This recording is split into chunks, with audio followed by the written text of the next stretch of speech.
You think this is funny? In a cosmic sort of way, yes. Well, Mr. Funny Man, is this how you get your sick kicks? What? It's just an ordinary Krabby. Oh my goodness!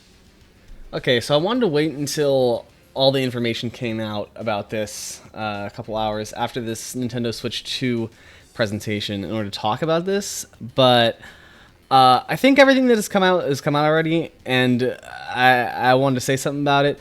So Nintendo did their Switch 2 presentation today. It was like an hour long. They did a bunch of games, all the hardware and everything, but they left out the price of the console and the games during the presentation, and at the end of the presentation had me wondering, like, hey, well, what's going on with that? Like, that's one of the only things I feel like I needed to know about the console is how much is it. And we find out after, through a bunch of various sources, that the Switch 2 will cost $449, $450, which that's to be expected. That's fine. Like, I pretty much thought it was going to be within the $400 to $500 range. I just bought a Steam Deck last year, and it was like $500. So, yeah, for something like comparable to maybe a Steam Deck, I thought, okay, that'd be fine. It's probably less than a PS5. However, the biggest piece of news and shock came when it was revealed that Switch games, at least some Switch games, will be costing $80 USD, more in other places. And this is, has Nintendo lost their mind? Do they get comfortable? Like, this is insane. Like, I didn't think, out of anybody, I didn't think that Nintendo would pull the trigger on raising. We're still getting used to game prices being at $70 currently, which I still think is too high for what we're getting often in a lot of these games. And that's before DLC and updates that actually fix the game and add the content that was missing to some of these games. The fact that we're going to be starting at a baseline of 80 with some of these games, and I'm sure other developers will and companies will follow suit, is pretty crazy. It looks like some games, like the new Donkey Kong game, are going to be 70, but games like Mario Kart World are going to be 80 going forward. And I don't know about anyone else, but I just can't justify that. Like, I already had a really hard time even justifying $70 games on like a PlayStation 5. I barely bought any PS5 games since launch just because I'm like, I can wait until that game becomes $30 or $40 before I pull the trigger on that. But, I mean, Nintendo games, they never go down in price. They always hold their value and don't go on sale very often. So that just makes me go like, am I gonna get a Switch 2? Am I gonna buy some of these games like ever? Because like I'm starting to think like maybe I'm just waiting on Switch 2 emulation for some of these, because like I cannot justify purchasing like Mario Kart for $80. Like, I don't know. I wouldn't even buy like a new Smash Brothers game for $80. Like, that's just insane. That's insane to me. And I just want to talk about generally. I just think a lot of the pricing and money talk they were talking about during a lot of this Switch stuff or that's been coming out is very strange to me. It also struck me as odd. Earlier in the presentation, they showed off this app that's this little like interactive game, which is basically like an electronic manual for the Switch that's like sort of dolled up like a game, and you can go around and like interact with the Switch's features and have them shown off to you and everything. And I was sitting there during the direct like, oh wow, this is cute, this is nice, like, oh, this would be a good little free thing to go through. And then they're like, oh, it releases as a paid app. And I was like, a paid app? It's like an electronic manual. What do you mean that's paid? How much is that going to cost? Because if that's anything more than 99 cents, then I just can't even, like, what? And even then, I'm like, paid? I gotta pay to see, like, essentially what is an electronic manual for the console? Like, I don't know. Like, something's not right here with...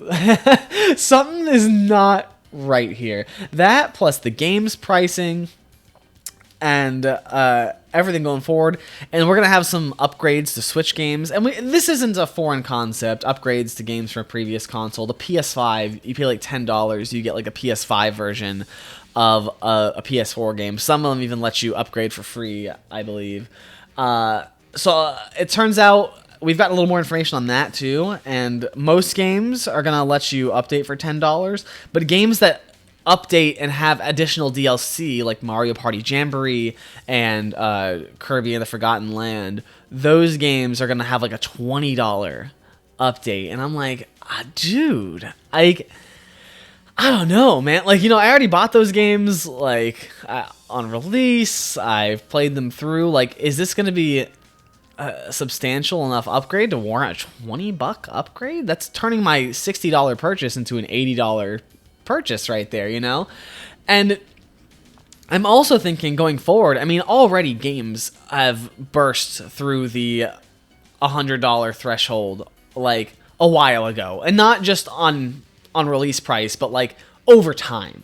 Like, you buy a game for $60, most of the time it doesn't end there. There are more things to go along with that. You know, they got DLC, they got, you know, extra levels you want to buy, they got title updates.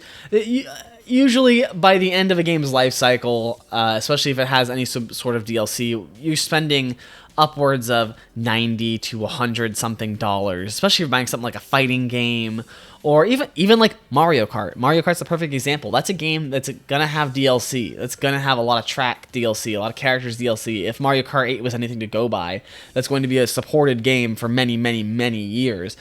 I'm just thinking that's already starting at an $80 price tag. Like, over the course of that game's life, that is gonna potentially get $110, $120, like maybe even up to $150 out of you. And I just don't know. I just feel like some of these things, gaming as a whole is starting to become a little, starting to get a little scary. They're starting to expect more and more money from the consumer per individual game.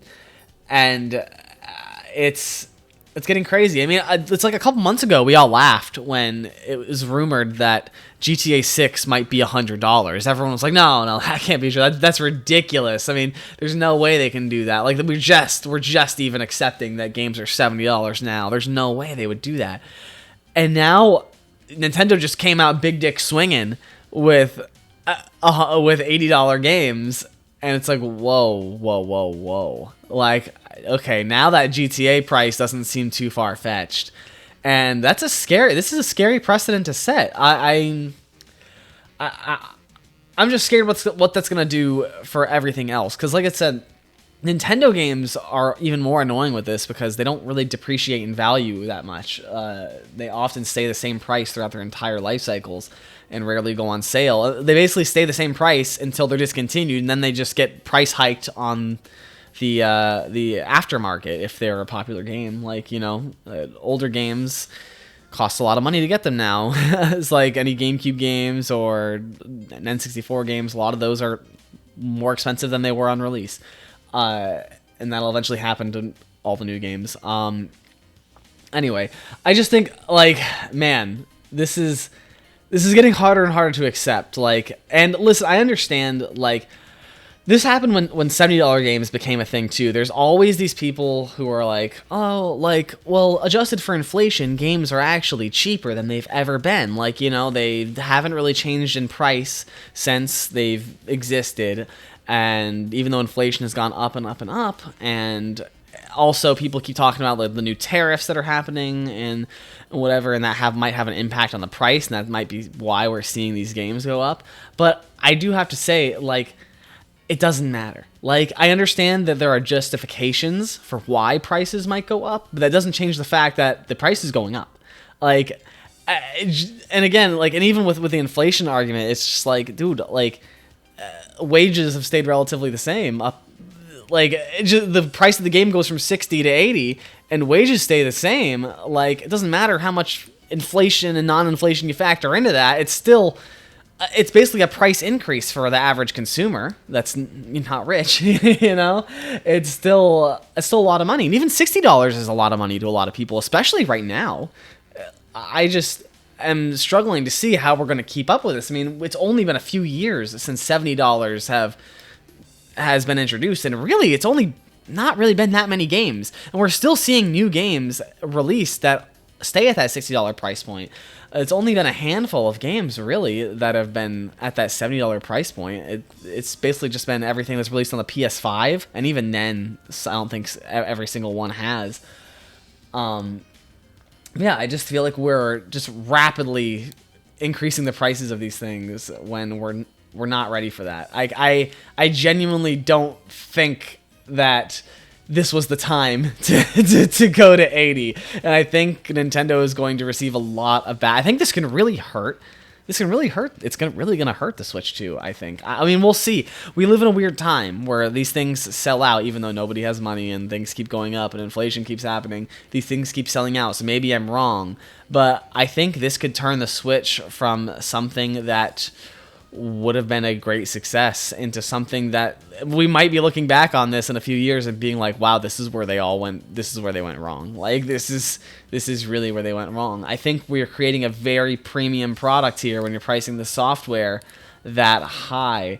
I mean, I know people in real life who have just gotten Switches in the past year or two because it's just all the games exist. It's time to buy in. The Switch is cheap. It's a good console just to have if you're a casual gamer. I don't see those people buying onto a Switch 2 already. Like, I mean, I say already as if the Switch hasn't been out for 8 years, but you know what I mean? Like, I don't see them buying a Switch and then partaking in a couple $80 games. And I don't even see myself.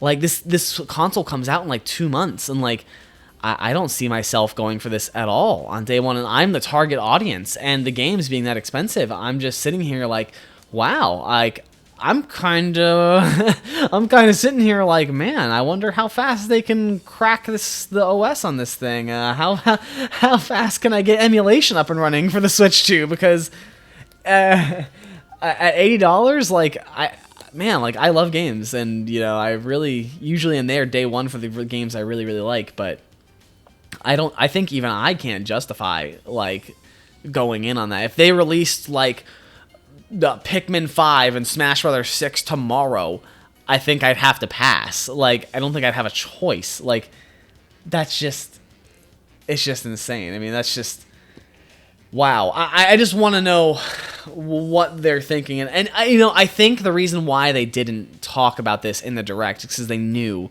that there would be a pretty big backlash for some of these. And honestly, we really got the thing that really bothers me about this too is that, listen, it's a Switch 2. Like, it was already, I didn't buy Tears of the Kingdom because it was $70 on I'm like, you're trying to charge me $70 for a Switch game, something that's running on like PS3 hardware. Like, you know what I mean? Like no, like, that's not happening. And listen, the Switch 2, it looks nice. Like, some of the games looked really nice, but I could still tell from some of these trailers that some of these games were struggling. Not every game that was shown off today ran at 60 FPS, 1080p. Like, I could tell. Even stuff like Duskbloods, like, I could tell there was a little shimmering. It was struggling a little bit on this hardware. If I'm paying $80 for a game, that thing better run at a buttery smooth 1080p, 60 FPS, bare minimum, with no hiccups, no issues, no compromises. Like, I especially can't justify buying an $80 product that doesn't even run that great on the system I bought it on, you know? It's not like we're paying, like, for next-gen hardware here. We're not paying for, like, cutting-edge, top-of-the-line hardware. Like, we're still a little behind the current gen consoles with the Switch 2. So I don't see where this extra $20 is coming from. And again, I'm sure it has something to do with, inflation and tariffs and everything, but that doesn't justify the end result to the average consumer. I mean, the average consumer sees $80, that's $80. You can justify that price however you want, but it's still $80 at the end of the day. I think they're kind of crazy for that, and they're towing a dangerous line. I think they're really hoping that the hype that people have for the Switch and the Switch 2 and the goodwill that they've brought from the Switch is really just going to carry them forward and push this into being normalized. But I don't think that's guaranteed. I think they might be in for a rude awakening when this thing launches, and especially on such short notice like this. Like, I understand it was probably going to come out this year, but man, I was expecting like a holiday release, but like 2 months? 2 months? Like, I can't prepare my bank account in that time, that amount of time for this. Like, there's no way I'm getting this thing on launch at all. I just think they're just hoping that the hype that the Switch 2 has had for the past couple years and the rumors are going to carry it forward like this. I'm curious to see what happens. We'll see. I mean, let me know what you think about this. And I don't know. Like, are you okay with $80 games? Are you okay with games just ballooning to these prices like this? Especially with some of these games that are going to be like, online. Like, what happens when like Splatoon 4 comes out and in 10 years the online to that is basically just gone? Like what happens then? Like, it's like, wow, I spent $80 on a game that I can't even play forever. You know what I mean? It's tough, and it's really making me thankful for indie developers and other avenues of purchasing and playing games, because man, gaming is rapidly becoming a hobby for the rich, and I don't like it. I don't like it. I think now is the best time ever to buy games on sale, to emulate older games, to really dive into that back catalog that's being built up for years and years and years, because going forward, I think we're in for rough times. I think going forward, like, again, if the Switch comes out with these prices and it's successful, it's going to be adopted by the other companies and stuff. We're going to be seeing $80, $90 when GTA 6 comes out, maybe even $100 becoming the norm. And I think I want to see how the market responds to that, because it's I don't know, because I mean, like I said, I can't do that. I can't do $80. I can barely justify $70. I spent $70 on Monster Hunter Wilds, and honestly, I don't think that game was worth $70, if I can be real. It still needs a lot of work and a lot of updates that I need to wait for, and I don't feel like it was a $70 title at launch to me, in terms of content and what I was expecting from a game of that scale. And I don't think, and don't get me wrong, the quality of Nintendo's games usually is very high, but $80 high, I don't know about that. But yeah, let me know how you're thinking about this and what your thoughts on this are. I just wanted to get this out there, and I wanted to wait until all this price information was out and correct, because people were just throwing these numbers around. But yeah, that genuinely took me by surprise. It was a shock to learn, and I've seen the reaction online so far has been pretty negative to this, and I'm glad. I don't see as many price defenders as I did when $70 came around per game. So I'm hoping maybe we're going to see some backlash to this, and maybe we as consumers can finally draw a line in the sand for how much we're willing to pay up front for a game. Because again, like I said before, you got to remember, this is the upfront cost of the game is not where it ends for a lot of games. Like, there's going to be, you're paying for online to play some of these games, like on a subscription-based model. You're paying for DLC, sometimes even some updates or whatever, to even have these games as fully complete experiences. So, it's not just, $80 and I get my game. It's $80, and then if I want the full rest of the game, I got to pay more down the line. Anyway, I'm rambling. Yeah, let me know what you think about the Switch price points. Are you okay with the price of the console? Are you okay with the price of the games? Personally, I think the price of the console is fair. It's fine. It's even a little, I thought maybe they even go with $500. So $450, I was pleasantly surprised by that. But everything else, it's definitely, it made me take a seat. It made me take a seat and really go like, whew, man, glad I only buy stuff during Steam sales and pirate when I can, because yeah, it's rough out there, and times are economically rough for a lot of us. So yeah, just let me know, and let me know your thoughts on the whole Direct, some of the games. Thought Donkey Kong looked really cool. I am really interested in that game. Glad to see Pokemon finally running at 60 FPS. It's about damn time. And Mario Kart World looked pretty incredible. It's a very ambitious looking game. Maybe we'll talk about those more individually, but let me know what you think about the price, because damn.